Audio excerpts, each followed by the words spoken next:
Welcome to My Life Chassidus Applied, episode 325, a special Chai El edition. Good Yontiv, Chag Sameach.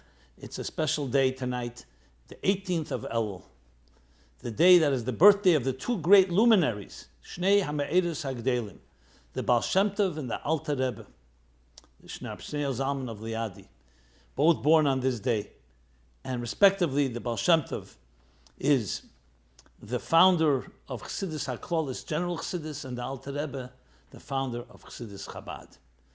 So 322 years ago was the birthday of the Baal Shem Tov, 275 years ago of the Alter Rebbe. Respectively, the year Nachas, Baal Shem Tov, and the year Kohos, the Alter Rebbe. This program is dedicated by Renato Achman in loving memory of his father Shmuel Gudela, passed away on August 11th, the 21st day of Av. Our hearts go out to him and his family. May the study and the learning and everything that was derived from this program be in the honor of his father's neshama, bring blessings to him and to all family and friends. So Chayel, so much is written about it, so much has been spoken about it by the Rabbeim, especially the Friedrich Rebbe. Above all, he says that Chayel is the day that brings Chayis into Elul. Chayis, life, vitality.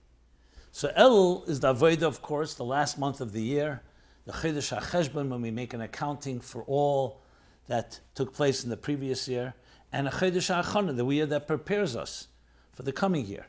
So with all the introspection and soul searching of this month, Chayel begins a deeper dimension, Chayis, a vitality, a pnimius, a warmth and a passion. Friedrich Rebbe says that the last 12 days of Elul, which starts with Chayel, is a countdown to Rosh Hashanah. Each day corresponds to another one of the months. So the 18th of Elul corresponds to Tishrei, the 19th of Elul to Cheshvan, the 20th of Elul to Kislev, and so on, until we reach the Elul within Elul, as we conclude the year. So much has been said, much has been learned about it, which is, of course, the reason that it's most appropriate. And here I'm glad and excited and delighted to announce that we're going to be announcing the winners of the 6th annual MyLife Chassidus Applied Essay and Creative Contest. Yes, it was meant to be announced right after Purim, Yud Aleph Nisan time, but due to the pandemic and other reasons, we were unable to do so. So everything is Yisron Ermin Acheshach. We find deeper strength. So this contest is going to even have more prize winners, as I'll discuss at the end of the program, where I can do the countdown of all the winners. This year we have 7 tracks of winners, 13 monetary prize winners, and I'll describe it in detail later in the program. So Chayel. As I said, it's a day of deep introspection, especially on its deeper spiritual and neshamadik way, in the spirit of the founders of Chassidus Chabad and Chassidus HaKlolis in the other order, Chassidus HaKlolis and Chassidus Chabad. In the Sichos, the Friedrich Rebbe says that the Baal Shem Tov taught in a time of spiritual coma, in a time where there was a spiritual depression, for all the difficulties and challenges that took its toll on the Jewish people when the Baal Shem Tov came. It says the Baal Shem Tov's name Yisrael was to wake them up. The name Yisrael is the general name of the Jewish people. When you can't call someone by their name, it can even wake up someone who's in a faint or in a comatose state, God forbid. So the Baal Shem Tov taught how every human being, every person can serve God, no matter who you are, no matter what your background. And the Alter Rebbe, the founder of Chassidus Chabad, taught how everyone can serve. So he taught everyone can, and the Alter Rebbe taught how. There's a beautiful analogy given that the Baal Shem Tov provided us with a ladder, and the Alter Rebbe taught us how to climb the ladder. So the Chayel has particular strength and power, and Chassidus applied. It's quite obvious what it is. In many ways, it's the birth of Chassidus. Not the actual birth of Chassidus, the birth of the founders of Chassidus, which is the beginning of their life's mission, and how they transformed the Jewish world and the larger world through the teachings of the Baal Shem Tov, and then through the Maggid of Mizrich, and through the Alter Rebbe, and through his Mamala Mekayim, meaning all the Rebbeim that followed him. Yes. So what we have is that Chassidus supply that we're doing here would not be possible without these individuals, without these Rabbeim. They're the ones that brought Chassidus to the world, and thank God for that.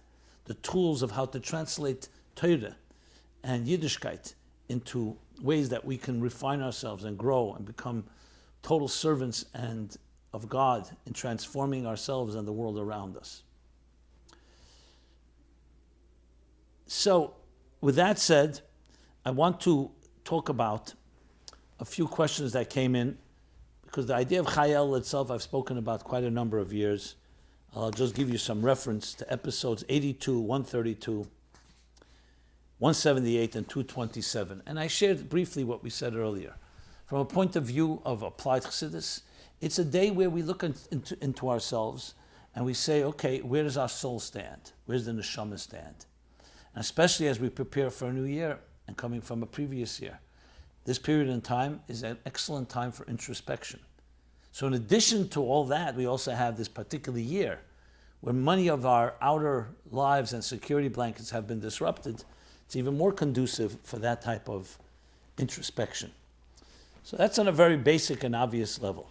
But I want to speak about a few questions that came in recently that are connected to Chayel. First is, was the Baal Shem Tov a gaon, a great scholar? Was the Baal Shem Tov well versed in the Gemara? Was he a gaon? Why don't we have any of his writings on the Gemara? Well, I'll just compound that question. There's some detractors or people who have always looked to criticize Chassidim actually dismissed that Baal Shem Tov and saying that he was a beautiful soul, but I don't want to even repeat it, they question his scholarship. The Rebbe in a very powerful letter writes that anyone that knows what a Torah scholar is knows that a Torah scholar would never be drawn to, as his Rebbe, as someone that was not a scholar himself.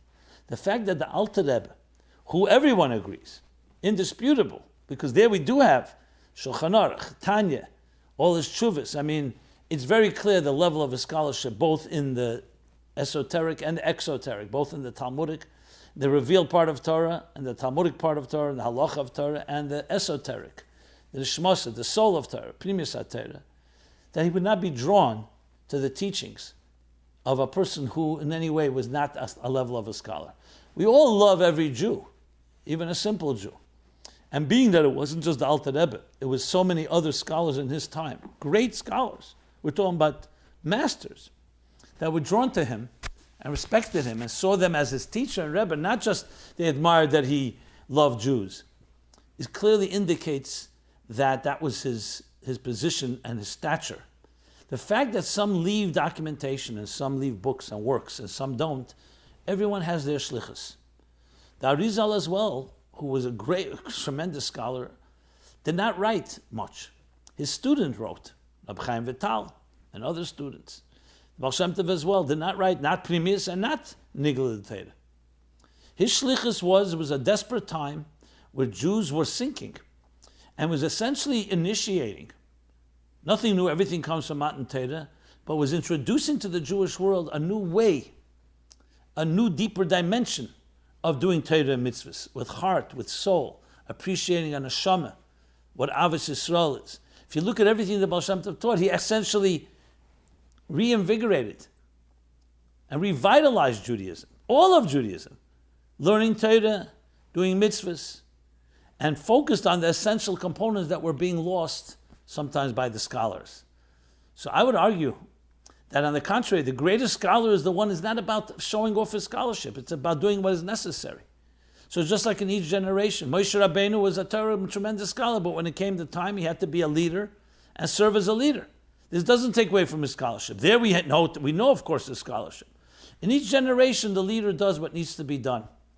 So the Baal Shem Tov left his teachings. His teachings, once you learn them, you realize the depth, including the depth on a Talmudic level. But it was not his position to write and to teach necessarily. He wasn't going to write a Shulchan Aruch. That was not the mission he was given.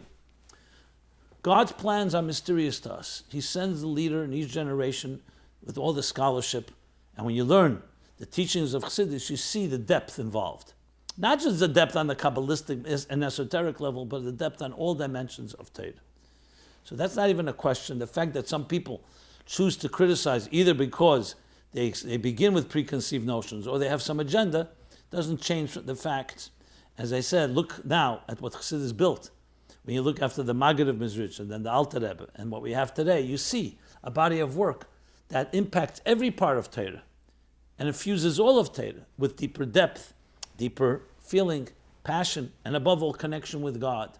Because at the end of the day, the Torah is meant to be godly Torah, a divine Torah, not just an academic exercise, God forbid. Since we're talking about the Baal Shem Tov, another question came in about the Alter Rebbe. What does it mean that the Alter Rebbe had a neshama chadasha? So today on his birthday, tonight on his birthday, we're told that a neshama chadasha, a new soul, and the Baal Shem Tov prepared Baruch, the Alter Rebbe's father, that a special soul is coming. He gave him instructions how to prepare for the birth of the Alter Rebbe, and made it clear we're talking about a new, unprecedented neshama. What does that mean? Are some souls greater than others? Okay, very good question as well. So, in response, so let's first describe neshama chadasha. This is brought in the Sichos of the Frierdiker Rebbe, and before that the Baal Shem Tov said that this is a special neshama who's going to open up a new path. Again, when we say new in Judaism, we don't mean, God forbid, new mitzvahs and new Torah. We mean a new approach, a new level of commitment, a new level of shruchnius. Just like we say, when the Geula will come, Chaz v'shalom, the Torah remains nitzchis, but there'll be a whole new dimension of experience. So, and he prepared, as I said, the Alter Rebbe's parents, and actually made it clear that the Alter Rebbe belongs to the Mezritch Maggid, that they should not reveal the Baal Shem Tov's identity to him, even though the Alter Rebbe did see him. And more details regarding that. What is a neshama chadasha? So the Kabbalah and Chassidus explains that souls all begin obviously with Adam and Chava, Adam Arish, Vayipar ba'apav nishmas chayim. But souls, they break down like branches. As there's a general soul, and the soul then branches off, and further branches off, and then you have all the souls of people on earth. When a soul doesn't finish its mission, for whatever reason, does not complete its mission, there's the concept of Gilgul. It will return again, reincarnate, to finish the job that wasn't finished. So many of the neshamas, most of the neshamas, some say almost all the neshamas, are all in our generations are Gilgulim, which means it wasn't the first time this soul was here on earth. It was here in a previous lifetime, in a previous body, and it's finishing its job. There are the rare occasions where you have a neshama chadasha, means a neshama comes down that does not finishing a previous mission. It's beginning a new mission. And neshamas like that innovate. Alter Rebbe, almost everything he touched, he added a whole new dimension to it, both in halacha, shchita, mikveh, nusach tefillah, how to slaughter, the way we daven, the mikveh, he of course wrote a whole Shulchan Aruch, the instruction of the Mizrach Maggid, and then of course in Pnimius HaTorah, Shnei Oyer, his name is Shnei Oyer, two lights, the light of Nigla Torah, the light of Pnimius HaTorah, all coming together. And as Rabbi Levi Yitzchak, the Rebbe's father, explains, Shnei Oyer being Nimshach in Zman, Lizman, that's the Asius Zalman. So the Alter Rebbe was a neshama chadasha, intentionally be able to create a whole new dimension of Yiddishkeit.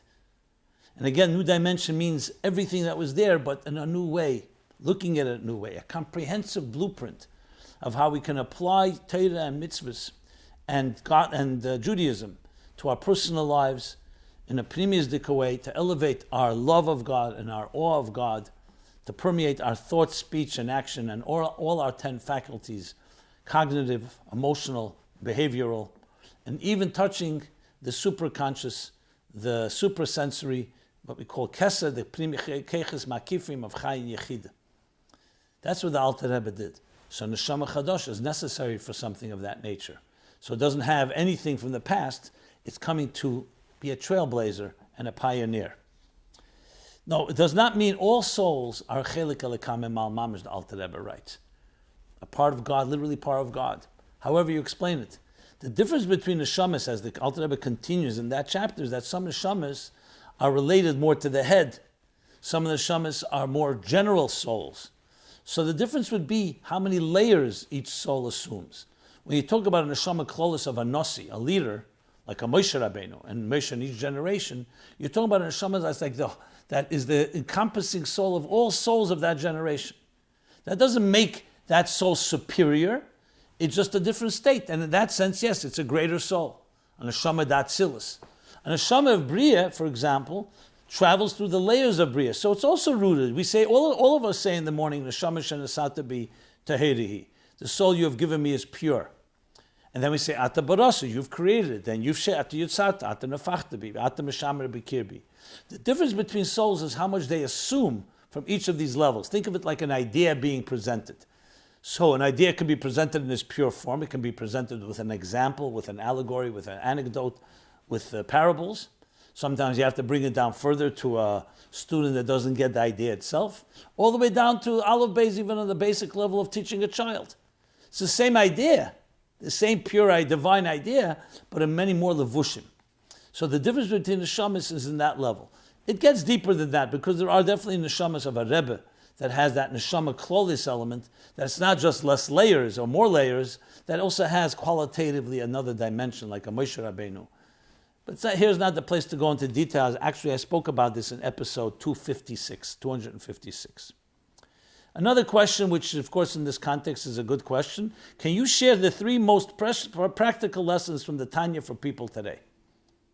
Okay, Chassidus applied, Chayel, Alter Rebbe's birthday. And I'll go even further. Let's also do 3 most practical lessons from the Baal Shem Tov, being that it's Chayel and Baal Shem Tov's birthday as well. So this is something we've discussed. Let's start with the Baal Shem Tov came earlier.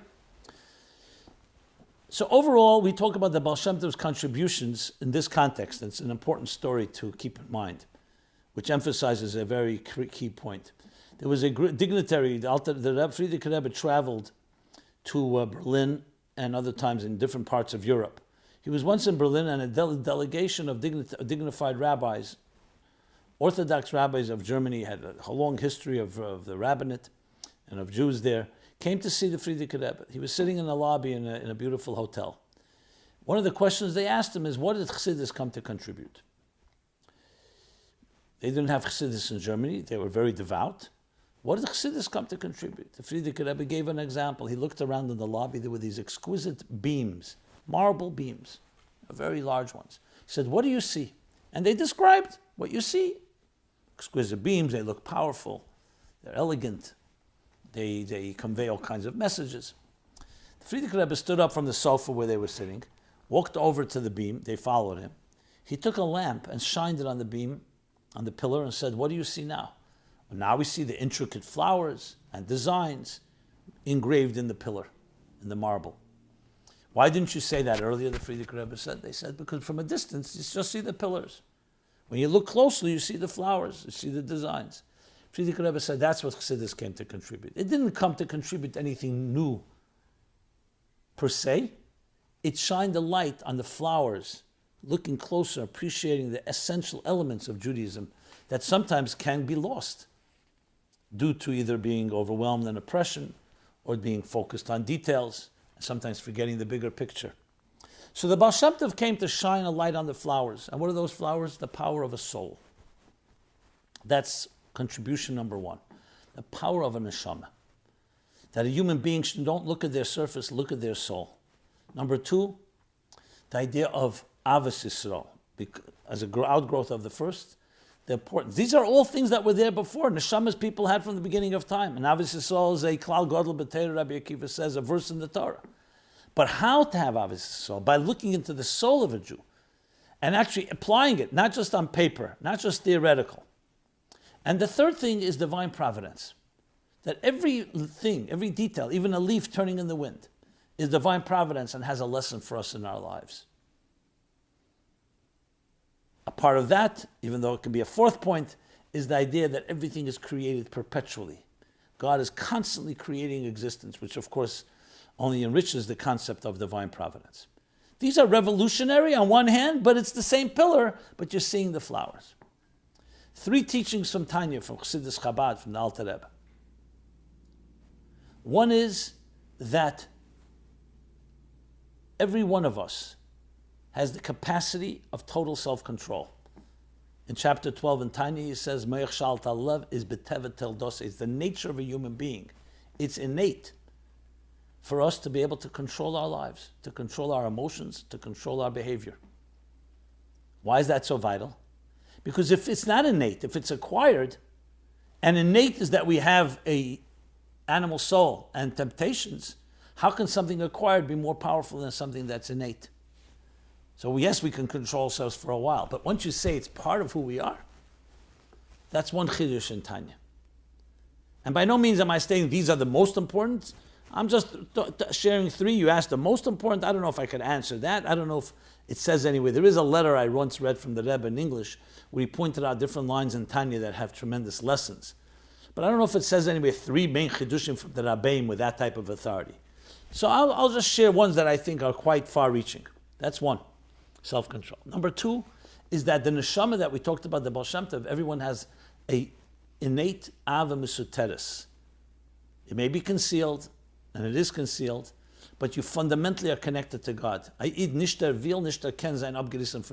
Jew not he wants and not he can be severed from godliness. So later in chapter 18 and 19, what I read is from chapter 12. 18, 19, Alter Rebbe talks about that innate connection there is. So imagine those two resources, unbelievable. The fact that you have control, which is innate, the fact that you innately are connected, put those together and you have a potent force to battle any challenge. And the third chiddush, I'll just mention the one from Ageres HaKedesh Siman Chav, where he says the yesh hanivra, the yeshes, the fact that we feel, and we don't relate to a source. We're not related. We don't identify a source in our lives. So most would see that as a negative, something we have to overcome. Says the Alter Rebbe, that comes from the power of Mitziusim Atzmuse, that Atzmus himself is the only thing that has no source. And from that he gave us, that's where we have that feeling from. Which means even our very being of feeling self-contained, self-made, is wrong because we are made, but the feeling comes from that divine source, and it's our work is to align and recognize that even that independence, so to speak, is also coming from God's kavyachol, so to speak, independence and uniqueness. These are three chidushim. I'm being brief, but obviously each of them can be elaborated upon, and there are many, many more. You could basically say almost every word in line in Tanya as chidushim. But these are basic ones that I think can be used and applied to our lives in literally using them as tools to transform our lives. When you know that you have innate control, that your mind, your reflective mind can control your impulsive heart, and that you fundamentally are a good person. So in other words, what drives you is not the id, but the yid. And that you're even the yesh that you are, even the fact that we feel an agnostic universe that does not feel its source, does not sense its source, is also an expression of atzmos. These have real deep lessons, psychology and emotional growth, and in general dealing with every challenge and situation that we face in our lives. I've written about this some more on meaningfullife.com. You can check it out. Just search Tanya, the Alter Rebbe. I believe there's one, the true father of psychology, where I discuss the Alter Rebbe's chidushim in context of other schools of thought. Okay. So that we've dedicated now, and I would say I'd refer you to episodes 3 and 16, where I discuss further different lessons from Tanya, practical lessons. I will say one more thing. Being that we know that we're fundamentally good is such an important thing, especially today when many of us loathe ourselves at worst or have low self-esteem, do not feel we have that value, very depersonalized world, and a lot of dysfunctionality that undermines and erodes our sense of self. So understanding that you are a piece of the divine, like he says in chapter 2 in Tanya, and then later that you have that innate and superconscious love and connection, when you can cultivate that, that can be a very powerful tool in growth on all levels. When we're going to be reviewing the winners of the contest later, some of the essays, which were wonderful, some were literally mind-blowing in my mind, actually address this topic further. Since it's also Parshas Netzavim-Vayeilech, which is the Shabbos that always comes before Rosh Hashanah, Like the Frierdiker Rebbe tells the name of the Baal Shem Tov, that every month we bless, but we don't bless the month of Tishrei because Hashem himself blesses it. And the blessing is, Atem Netzavim-Vayeilech kulchem. And it's also Netzavim-Vayeilech. So let me just share one short thought from the Rebbe on this. Netzavim-Vayeilech sometimes are separate. This year they come together. Netzavim means to stand strong, to stand upright.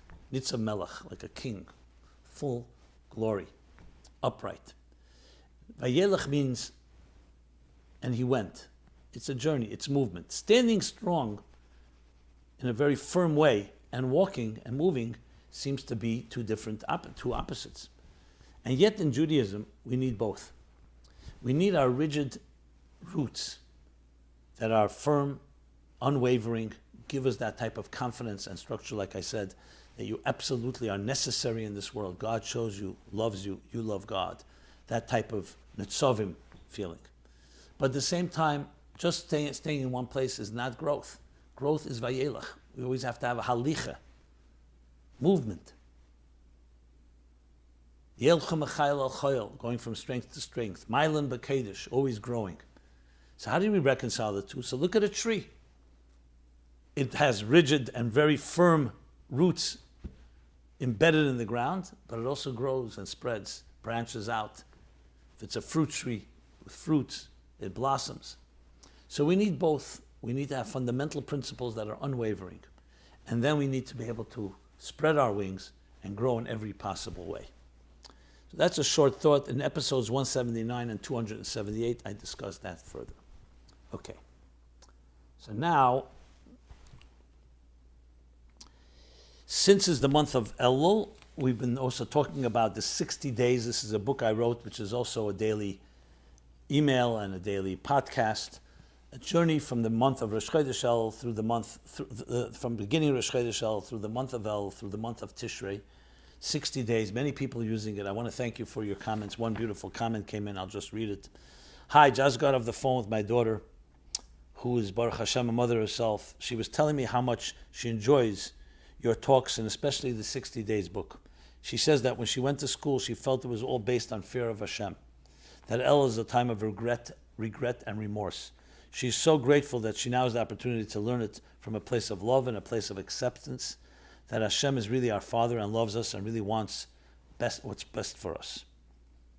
What's best for us. The talk you gave, that we're also concerned about children going off the derech, maybe the path is too narrow and we need to be more understanding of children's uniqueness, etc.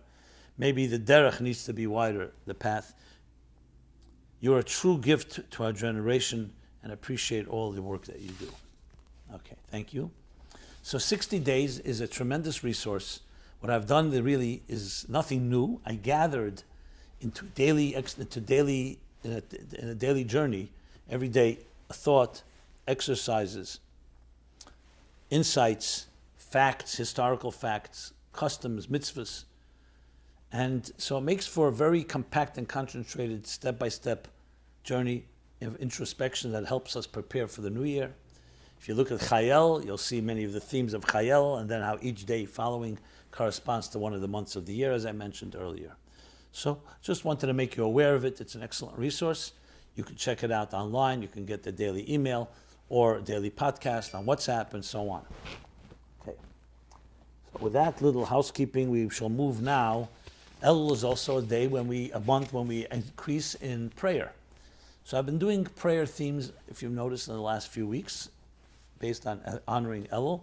So 2 more questions came in about prayer, and I'd like to address them.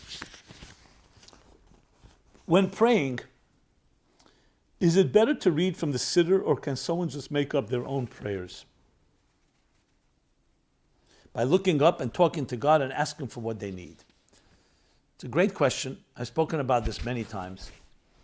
Because on one hand, we say, Ezu aveda shebelev zu tefillah. What is service of the heart? This is prayer. When you're studying Torah, which is service of the mind, so your mind needs to be directed, guided, informed. You can't just figure it out yourself. So we look in the Torah. The Torah tells us what God wants of us. Shulchan Aruch, what are the halachas, the laws.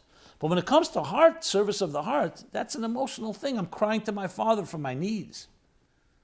I'm expressing myself. So why shouldn't we just be able to just go to shul or not in a shul, wherever we may be, and just talk like you would talk to your father. Why does it have to be with the structured prayers and a siddur prayer book, a siddur? We're coming Rosh Hashanah Yom Kippur, it's a machzer, elaborate prayers.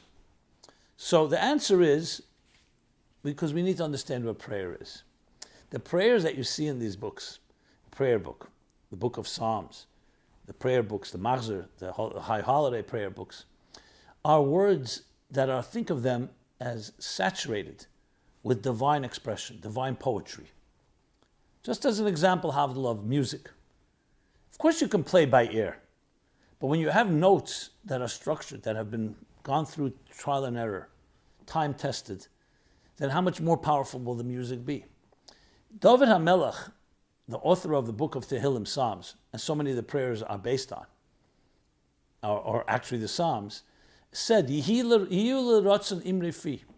May it be your will, God, that imre fi, the words from my mouth that I uttered in crying to you, in beseeching you, in praying to you, should become the words that Jews throughout history will use. And God granted that request. So these are not just his words. These are words that we can use. They're perfectly conducive and proven by someone who was a composer, like a composer of music, to be used, the best words to use when you want to reach from your heart. What we have to do is learn how to read those words. But it's always meant to be your heart expressed through these notes, so to speak. But any good musician knows, you play the notes, you don't never play them twice the same way. Maybe the same notes, different feeling, a different focus, a different emphasis, different spirit. So even though Shema, we say the same words, every time we say Shema, it should be different. What does the word echad mean? Unity versus fragmentation. Look into your own life. Do you feel harmony? You can apply it every moment differently. So there's the words. The words have that time-tested historical power, eternal power, I would say, divine power. It's like divine words saying, use these words to speak to me. It's like your father telling you, yes, of course I'll hear your cry no matter what language you're speaking. But when you speak the language I've given you, I'll understand you better. The connection will be made quicker. So in truth, yes, any person can pray in any way they want, straight from the heart. If it's sincere, it's sincere. That's the bottom line. But the prayers we say with these words, it's like using those notes. So you have a combination of both, of the best of both worlds. The emotional, personal passion and emotion, plus time-tested words, like music, spiritual musical notes, which is the real essence of prayer. In 60 days, I actually have a section in the back. It's called Beyond Lip Service, a special prayer section that discusses how to pray. And that's what's lacking in our time and generation, how to pray. The way we were taught, yes, it's lip service, so okay, these words, who really cares? But when you learn how to, you start appreciating. And a very basic level, how to begin? Start with one prayer. Choose something that speaks to you. Translate it, read it in the English translation or whatever language that speaks to you. Personalize it, and then say it.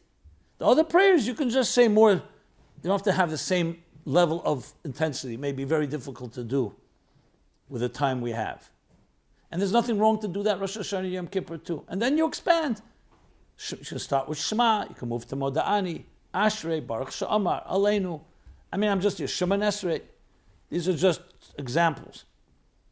You do it that way, qualitative. Take one prayer and do it qualitatively, and the rest can be more quantity. And remember the Chazan, or even when we're not praying in a synagogue, the Chazan has us in mind. Even Noshim Shebesada, in other words, even the people working in the field, are also included in the Chazan and the cantor's intentions. But we don't want to rely only on that. We also want to bring our own personal element.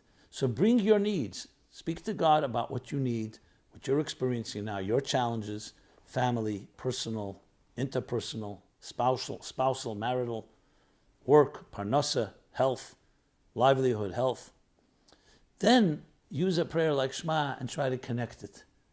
Then you'll have the best of both. Okay. Another question someone asked about prayer. Someone asked about best places to pray. Yes, in the previous programs we spoke about the best places to pray, which means synagogues or a shul or the kaisel or special holy places. So we discussed So my question is about the worst places to pray. I recently purchased an old former church building that I will reside in. There are still some idols built into the walls and idolic images in the stained glass windows. I don't have the funds to make repairs and remove the idols at the moment. The idols are not a personal problem for me because I don't believe in them. But is there a problem if I put my tefillin on in the vicinity of an idol? Should I daven outside until I'm able to remove all the idols? Okay. Well, generally speaking, yes, idols are not the conducive place for prayer, even if you don't believe in them. The mere fact they're there, they bring a certain negative energy. Something that, for Jews or for anyone, non-Jews, we have one God, and any form of idol is a distraction and much worse. It's one of the greatest prohibitions because you're replacing God with an idol, even though you may not be worshiping it. So I would say try to get rid of it as soon as possible. If you cannot, I would advise, yes, don't pray in that room. For more details, I would ask a rabbi, because they have to know what do you mean by idols exactly. And I'm not trying to in any way qualify what I said earlier. I'm just saying to be able to really give a full answer would be good for having a qualified rabbi that you know, that you can give them more details and they can tell you what you should do and when you should do it, and if anything has to be done quicker or not quicker. But in general, it's like any toxic energy. You don't need anything that blocks. We have enough challenges in life. We don't need to have anything that blocks our connection directly to God. Now, of course, you can speak to God anywhere. But there also, we know, there are laws. Because we have to speak to God in a way, you don't pray in a bathroom, for example. Is God not everywhere? So the answer is given, it's not about God, it's about us. That environment is not conducive. It would be like speaking to your loved one in a place that's disgusting or obscene. Yeah, that's not what you do. When you're speaking to a loved one, you find a loving environment, or at least a neutral environment. So it's really about our really connecting the proper way. So generally is what I just said, the general points. And beyond that, definitely speak to a competent authority, a rabbi, that can give you more information. Okay. Talking about toxins, well, we started a topic last week, and I don't want to let it go, even though you can follow up in coming weeks. But the topic was phone addiction to inappropriate content. And I read a heart-wrenching letter from a wife about her spouse. And I began to respond, firstly, most important, to strengthen the woman, the wife, before dealing with the issue, because the question is also, it's a two-way question, to the spouse, who has to endure this and what they should do, and to the person himself. So I focused more on the wife because that was the letter. So I have here a few letters like that continue, and a follow-up. So I'd like to just address that a bit more. And so here we go.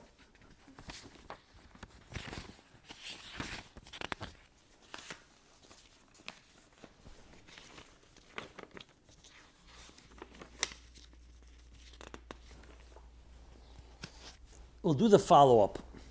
Firstly, thank you for an amazing service you do for our community.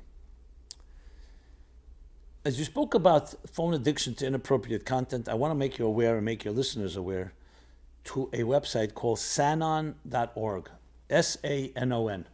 That's S-Anon. It's essentially Sex Anonymous is probably short for that. But sanon.org is the oxygen mask you spoke about for the woman whose husband is doing inappropriate stuff online.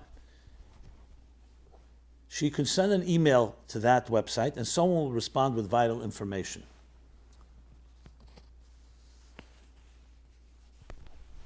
Part of that is also that we have, thank God, an anonymous weekly 12-step meeting in our community and a lot of recovery going on. We are the only S-Anon meeting in the world currently who are meeting face-to-face. Again, thank you for dealing with issues most people are afraid of dealing with.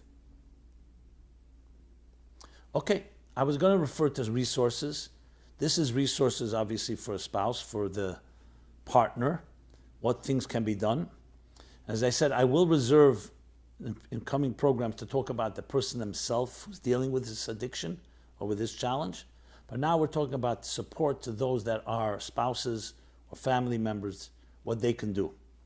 Another follow-up was, when hearing you speak about what to do about a husband's addiction to inappropriate content, I was shaking. Unfortunately, I too have to deal with a similar situation, and there were many times when I wished to speak to my mother about it. She's my rock and support, and it felt too huge to deal without speaking to her about it. My question is this: is that a violation of my husband's trust to speak to my mother about it? Is that risking that my mother won't see him the same way again? I wouldn't want to hurt my husband. Do you think it's better to only speak to objective, unrelated parties about something of this nature? Thank you for addressing this and everything else that you do. So I want to answer this question, and then I want to add a few more points to last week's program. And we shall talk more about it in the future. I hope we don't have to, but as it stands right now, there's more to say. It's a very good question. On one hand, it's no question that you should not be living with your own silence. But as you point out, should it only be with objective outsiders? Bringing your mother in can create more complications. As you said, how she'll look at your husband. Is it breaching a confidence? The breaching of confidence I'm not concerned about, because you're dealing with a situation where you've tried everything you can. Your husband is not doing anything about it, or at least he continues to regress, even if he is doing something about it. And the question is, do you have a therapist for him? Is it working or not working? And most importantly, you need your sanity. So I'm a big believer in finding support. Regarding the mother or others, it all comes down to what your mother is like, to be very honest. If she's an understanding woman, an intelligent woman, and you can confide in her, and you really believe she's not going to look at him differently, just like you love your husband, and though you're really hurt by this, you're trying to preserve the marriage. If she's a support to that, an ally to that, then I would consider speaking to her with that qualification, maybe even opening up and saying, before I speak to you, I'd like to make sure about something. If, on the other hand, she will not be able to do that, and she'll become another factor we have to contend with, her critique, her judgment, her telling you what to do, her nosiness, then I would not speak to her. So it really comes down to what type of mother we're dealing with here. There are plenty of people to speak to, and I say plenty, doesn't mean you have to go to everyone, but finding people that you can trust and discuss it with, it's vital, because it will give you the strength to deal with it. Now, let's just go back to addressing the issue. Last week I spoke a lot about being open, meaning breaking your silence and not feeling that you're alone. Reaching out, whether it's the Essanon, or to friends, or to an objective mentor, mashpia, therapist, is vital, because it'll give you strength. When you come from strength, you'll be able to deal with things better. If you're in weakness and you're debilitated and demoralized, it's going to impact you and your children and your whole environment. You need to be strong. That was what I spoke about. Now, what I want to address a moment, continuing from there, what to do with your husband. At this point, as you discussed, this scenario is that you've already spoken, you've talked about it with him. He promised, made promises. He did some moves, but he regressed. And you're not sure. Sometimes he tells you, sometimes he doesn't tell you. There's always, of course, another scenario where you haven't yet approached your spouse. I just don't want to deal with all of them, so let me just continue on that one, where there's already been engaging on this, and it's not really resolving the issue. Maybe it's become mitigated, maybe it's become a little less.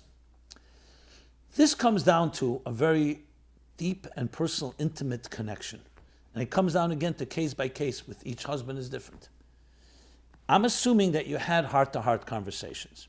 So the question is, where's it going? Have you pushed it to the end? Do you feel that you've gone spinning your wheels at this point? Because what else can you say? Or is there something deeper to go to? Because if there's something deeper, then you try that and say, look, this is affecting me, it's affecting the family, it's affecting you, and we're not making progress. Now, he may not like to hear that.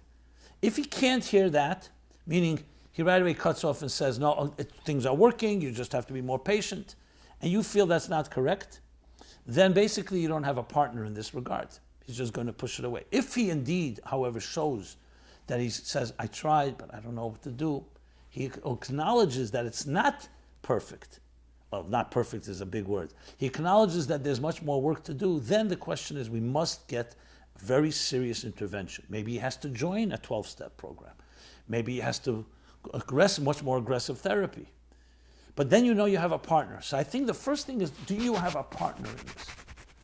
It would be just like if you have a husband that is diabetic, or a husband that has other heart disease, And he refuses to go to a doctor. He refuses to accept it. You need to know whether you have a partner that really can work with you, which is, of course, where trust is built. Accountability. If he's telling you, I'm going to a therapist, none of your business, don't worry, everything is going well, don't you see I'm getting better, just have bitachon. Yes, you can do that once or twice and test it.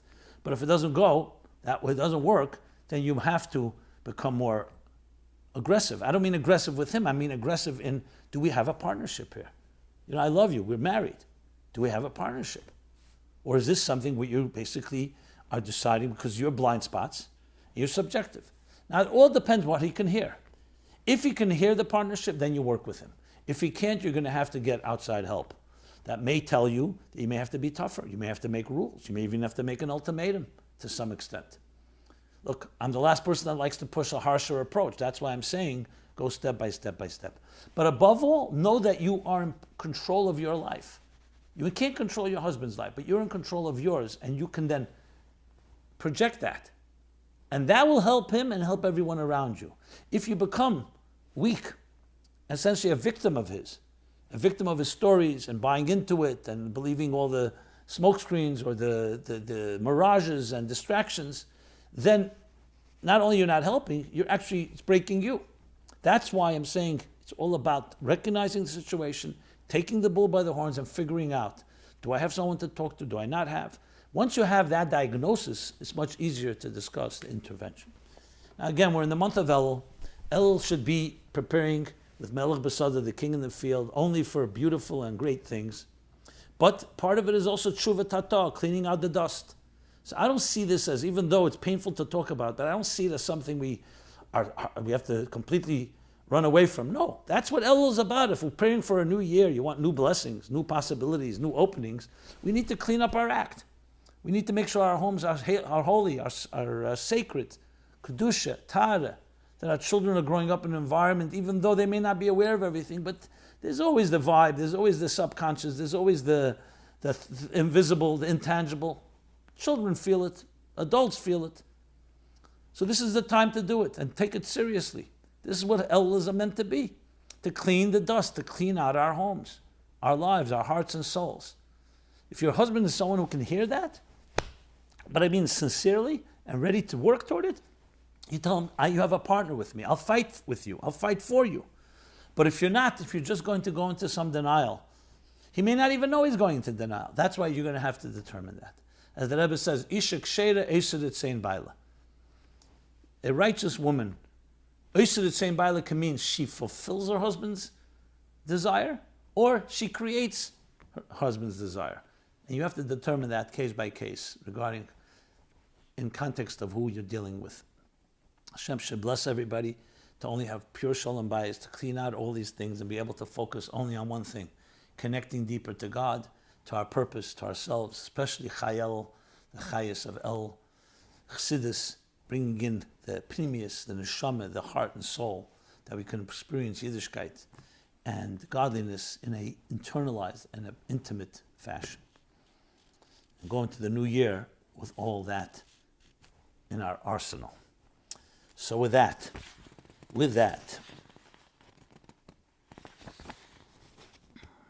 we are now going to go, drum roll.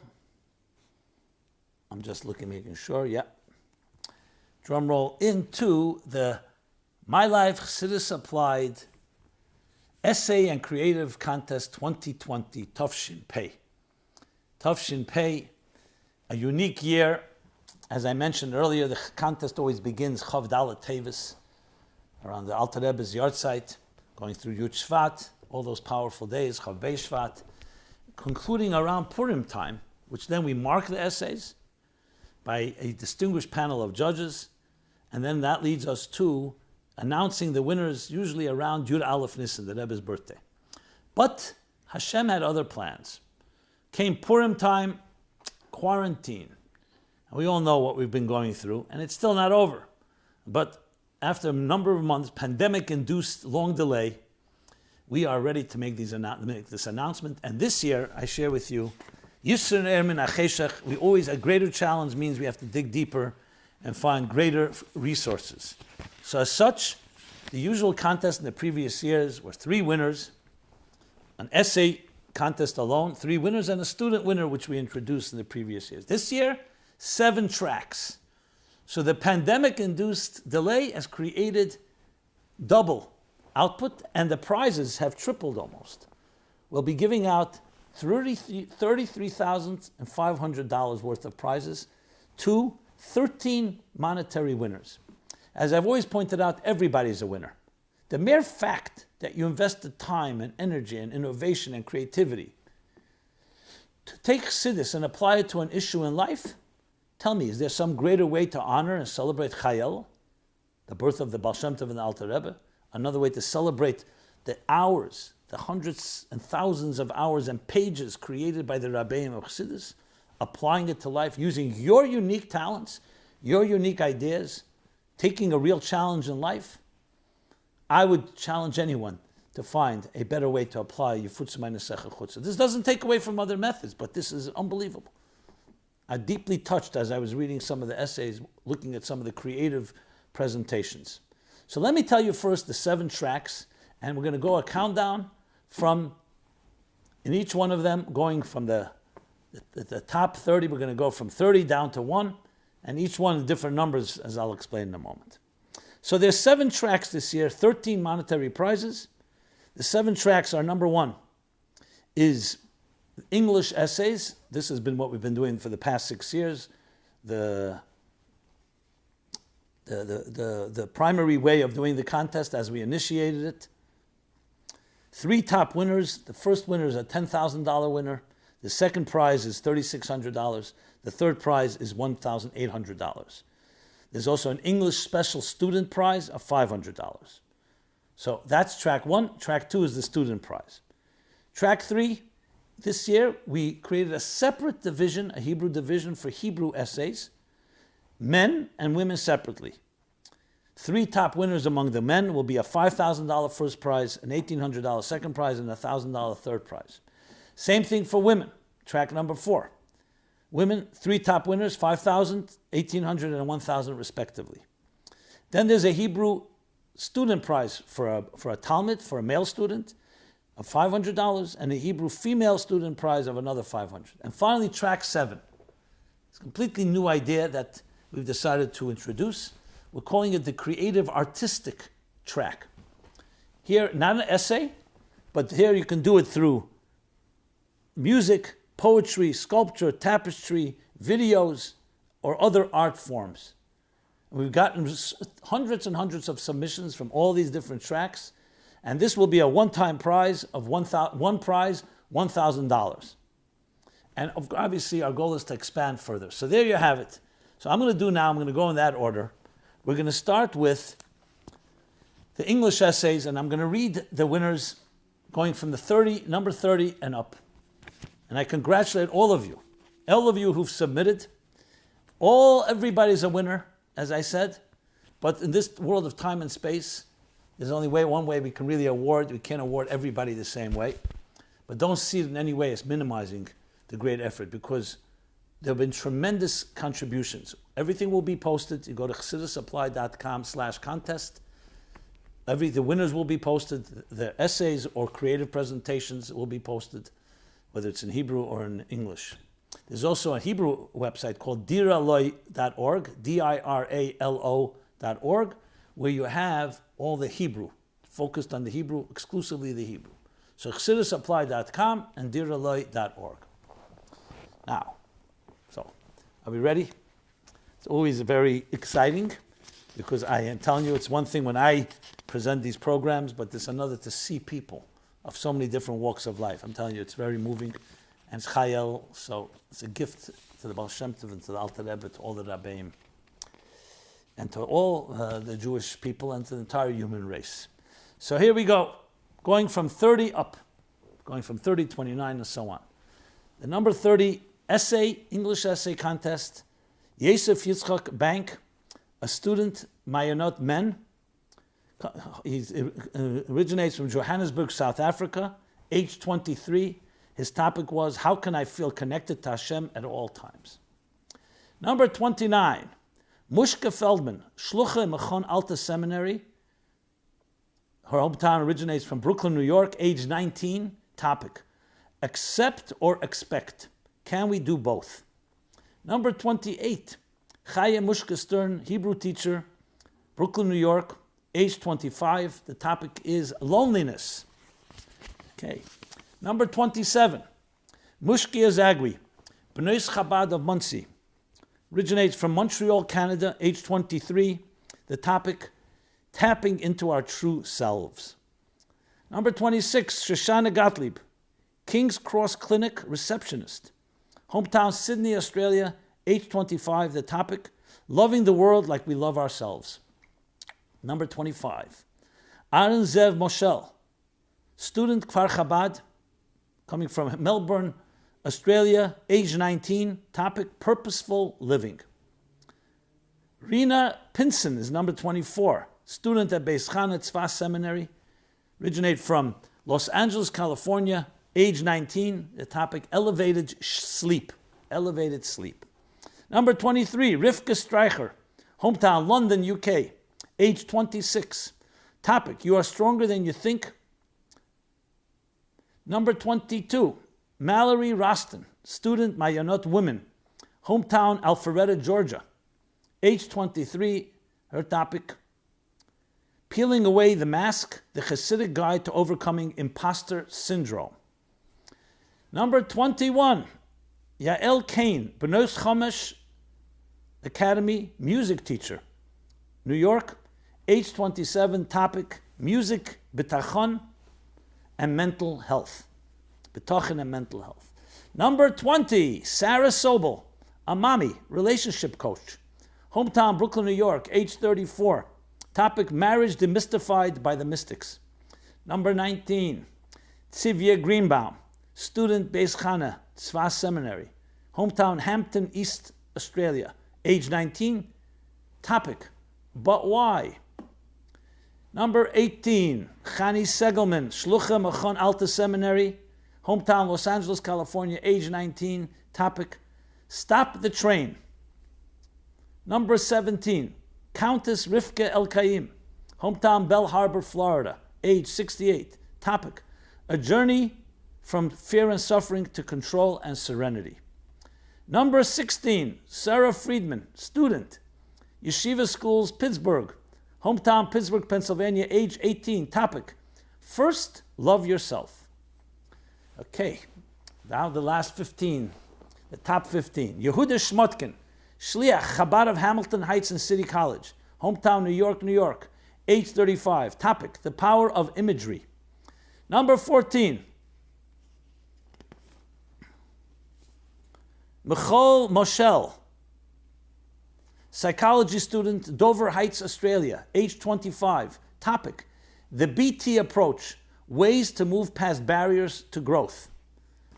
Number 13, Chaya Miriam Cynthia Maline, QEP, technical copywriter, hometown Jupiter, Florida, age 60. Topic, getting in shape for the final redemption. Number 12, Mushka Cohen, student, Beis Rivka, Montreal, hometown Montreal, Canada, age 16. Topic, they didn't change their names, their language, or their dress. Staying strong to who we are despite our surroundings.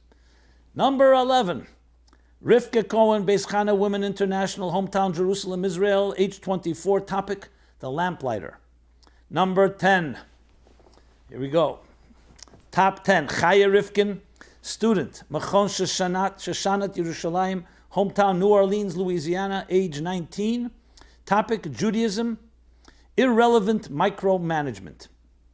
Number 9, Kobe Berkowitz, student, Kesser Torah College, Sydney, hometown Sydney, Australia, age 18. Topic, complacency and how to be dissatisfied with it. Number 8, Adel Cohen, Tzivas Hashem writer and editor, hometown Brooklyn, New York, age 25. Topic, unconditional trust. Number 7, Moshe Miller, writing, translating, teaching, guiding, self-employed, hometown Chicago, Illinois, age 65. Topic, window for words. Number 6, Liba Rimler, teacher, Cheder Chabad of Monsey, hometown Pomona, New York, age 21. Topic, weaning our children off extrinsic motivation. Number 5, is the only exception we've ever made because of very highly sensitive material, but extremely critical essay to read for everybody. And you'll see it when you read it, you'll see why. So it's a student from Beis Chana Tzva Seminary, age 19, topic, The Superhuman Unmasked. Okay, so now we have the monetary prize winners. We'll begin with the student winner. The student winner is the number 4 essayist, is for a $500 prize, Lily Richmond, student at Machon Alta Seminary, hometown Twinsburg, Ohio, age 24. Topic, Seeing the Future. Number 3, this is the third prize, $1,000 winner, Shraga Crombie, Shliach Chabad House at Rutgers University, hometown Edison, New Jersey, age 38. The topic, the Alter Rebbe's brilliant solution to the addict's dilemma. Okay, second prize, $3,600 winner, Shana Slavin, Shlucham Machne Yehuda Jerusalem, home city, Sydney, Australia, age 20. Topic, A Time to Heal. And here we go, the $10,000 prize first winner. First place winner is Miriam Goldberg, teacher at MMSC Day School, home city, Seattle, Washington, age 24. Topic, The Grass is Greenest on Your Side. There we go. Those are the 30 top essayists in the English track, in the English department. And we will now move to the next track is the Hebrew essays. The Hebrew essays, and I'm going to read the top 10, first of the women and then the men, as Moshe first spoke to the women, then the men before Matan Torah. And I want to reiterate again, excellent essays, all of them. And sometimes the distinction between one and another is literally fractions of a point. It can be 99.6 and 99.5. But, as I said, we live in a world so that we have to determine, and I wanted to just acknowledge that. So here we go. Here are the top 10 essays in Hebrew essays of women.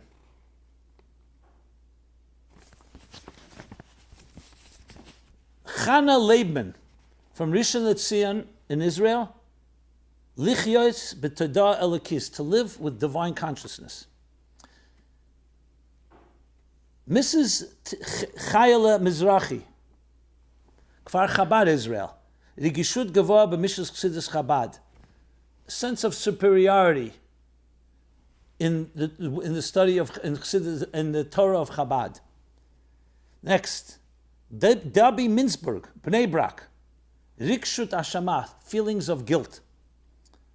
Mrs. Marav Basari from Tzfaria, Israel, Machshava Bria, healthy thought. Mrs. Chana Ben Chamo from Kfar Chabad, Nolis Kasher, please connect. Mrs. Ruchi Spitzer from Buenos Aires, Argentina, Livcher B'chaim, to choose in life, choose life. And now come the student, the Hebrew female student, Mushke Tabib from Kfar Chabad, Israel, Shinui Atzmi Efshari, can you create fundamental change? This is the $500 prize woman in the women's Hebrew division. Prize number 3, which is a $1,000 third prize for the women, student Chana Berger, Migdala Emek, Tama Chayim, Taste of Life. Second prize, $1,800 prize. Another student, Aliyah Chadad, Tanya, Israel, V'yimalu Yom B'tei the Shittas Chassidus. May your days be filled with gratitude, the Chassidic approach. And the number 1 prize, a $5,000 prize. In the women's division, Hebrew division, another student, Devorah Leah Garelik, Nariya, Israel, Seid Hatos Hateva, the secret of a good mistake. Now we do the men, the Hebrew division of the men, going again from the bottom up. Mr. Yal Dahan from Tzvat, Chaim Kalim Imanoshim Koshim. Easy life with difficult people. Student Shlomo Chaim Shmulevitz, Beit Shan in Israel, Nechitut uPitrena Apiteres Chassidus. Inferiority complex and its solution according to Chassidus. Meir Hayitan, Kedomim in Israel, Dibur v'shipur, speaking and refining. Mr. Yehonatan Zevin from Bnei Brak, Chassidus Lamaisa, practical Chassidus. Rabbi Chaim Luria from Lud, Israel, collectivism and individualism in the Torah of the Rebbe. Mr. Israel Yisrael Yitzchaki from Charish, Israel. Hagisha HaChassidim L'chaim Mushanim Ba'elam HaPostmoderni. The Chassidic approach to have a fulfilling life in the postmodern world. Mendel Rager, Shliach in Buenos Aires. Trumas Chassidus Bismedidus im Kishalon. Chassidus' contribution in dealing with setbacks. And now, the student prize in the male Hebrew division, $500, student Menachem Mendel Yeshayahu from Kiryat Shmuel Haifa, Baruch Hashem Aveda al OCD. Essentially serving God as a service of how to deal with OCD. The number 3 prize, $1,000 prize, Rabbi David Zalmanov from Kiev, Ukraine. Ketzad Livka Dayeta Nechena, how to choose a correct diet. The second prize, $1,800 prize, Menachem Mendel Dekel, Tem Chetmim 770 Kfutze, one of the people in the Kfutze that came to New York for the year. Hitcharut, Tzmicha or Tznicha. Competition, does it cause growth or does it cause demoralization? And the first winner, a $5,000 prize of the male track in the Hebrew division, the student, Elazar Nachshon from Yerushalayim, Israel. Tfisas Azman v'koshe amida bizmanim bafros rikuz, kishu v'rikuz. How do we understand time and the difficulty of focus when a person is dealing with ADHD? There we have the prizes. Now one final track, the creative artistic track, which I found to be the most exciting, not to take away because of the complete unpredictability. We did not know what we're going to receive. Here we knew it was essays, and we found fascinating presentations which we will be posting and letting you know about. So this is the creative artistic track, going from the top 15, counting down. Here we are. Yep, a lot of winners, that's for sure. Counting from number 14 to up. Freda Raskin. This is the creative artistic track. Freda Raskin, student, Beis Rivka Ladies College, hometown East Bentley, Australia, age 18. Her topic was the world around us through the lens of Chassidus. The art form was mixed media with text and visual. Number 13, Shalom Cohen, Carnegie Mellon University, principal engineer, hometown Pittsburgh, Pennsylvania, age 69. Topic, Chassidus of Kadeshim. Poetry was the art form. Number 12, Rivki Teichman, Shluchat Machon Alter Tzfas, hometown Crown Heights, Brooklyn, age 20. Topic, infusion, oil painting. Number 11, Yosef Kaufman, Sofer, scribe, hometown Johannesburg, South Africa, age 27. Topic, My Garden, poetry. Number 10, Anthony Ben Sasson, hometown London, UK, age 63. Topic, Torah map. Maps, art form maps. Number 9, Yehudis Fishman, self-employed community educator, hometown Boulder, Colorado, age 76. Topic, The Edges of Illusion. Art form, poetry. Number 8, Rivka Goldenberg, student at Beis Chana Tzfas Seminary, hometown Lawrenceville, New Jersey, age 19. A Tale of Gold and Dirt. Art form, poetry. Number 7, Moshe Gordon, student, Tem Chetmim in Morristown, hometown Brooklyn, New York, age 19. Topic, Ma'odecha, a nigun. Art form, music. Number 6, Sarah Muchkin, Village Community School, School Administration, hometown Brooklyn, New York, age 28. Topic, Aleph, elevating 2D to 3D. Art form, sculptor. Number 5, Nechama Dina Rosenberg, teacher's assistant, hometown Brooklyn, New York, age 20. Topic, mind control, controlling our thoughts according to Chassidus, video and music. Okay. Number 4, Ruth Bell, Shlucha Artist, Jewish Heritage Center Coordinator, hometown Leeds, UK, age 64, unifying force, the power of giving. Art form, hand-woven tapestry. Number 3, S.D. Stern, hometown Brooklyn, New York, age 28. Topic, Hashgacha Protis. Art form, lyrics and music. And now the top 2. Number 2, Sarah Blau, extracurricular director of Beis Rivka, hometown Brooklyn, New York, age 31. Topic, Soaring Free, mixed media with text and visual. And the number 1, 2020 winner of the new creative artistic track, $1,000 prize, is Chaim Bell, teacher, Leeds Morris School, hometown Leeds, United Kingdom, age 63. Topic, The Return of the Exiled Prince. Art form, screenplay, script. There you have it, my friends. I assure you, when you will read or watch or listen to any of these, it will bring tears to your eyes as it did to me. Chai El, Tafshin Pei, with all the challenges we're facing, look what beautiful neshamas have done. Taking Chassidus, the crown jewel, as the Alter Rebbe said, the most precious crown jewel of the king's crown, and turned it into a living force of relevance, of passion, of personal application, addressing all types of issues, joyous ones, not so joyous ones, the spectrum of life. You tell me.